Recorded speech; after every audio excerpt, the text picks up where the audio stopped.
There are lots of different ways to secure your fabric to a hoop when you're embroidering.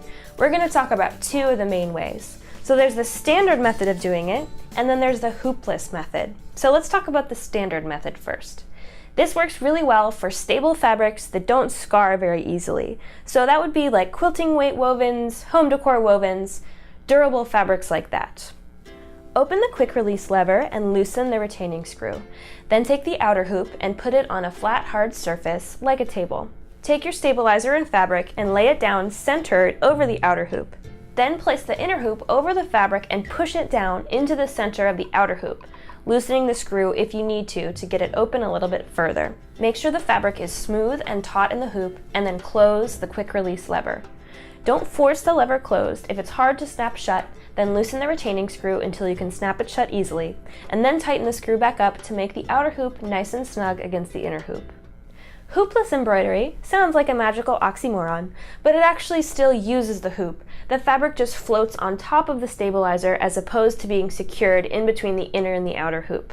This is a really good choice for fabrics that stretch or scar easily, like fleece or velvet or vinyl. It's also useful for thick fabrics that you can't really fit in between the inner and the outer hoop, or for things like pre-existing garments that don't really flatten out all the way. First, hoop up some stabilizer following the previous instructions. Place the fabric to be embroidered on top of the stabilizer and use some pins around the edge to hold it in place. It's really important that you don't embroider over the pins. You just want to use them temporarily until you get going to keep your fabric in place. If you accidentally do embroider over them, bad things can happen, like broken needles and damaged machines. If your fabric is textured, you can top it with a clear water-soluble stabilizer, like Dissolve Away, to prevent your stitches from sinking down into the fabric.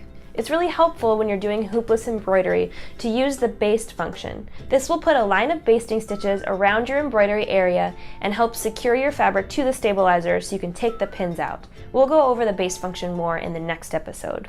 So how do you know where to place the fabric in the hoop? The raised hash marks on all four sides of your embroidery hoop are going to help you center the fabric in your hoop really easily. All you have to do is a little bit of finger pressing.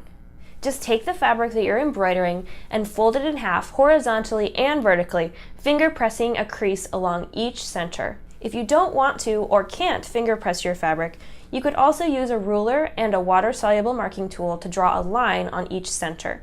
Then when you hoop up your fabric, just make sure the center marks or creases on your fabric line up with the center marks on the hoop, and you're good to go. By now we've picked out our thread, our stabilizer, our hoop, we've set up our machine for embroidery, and we've hooped up our fabric.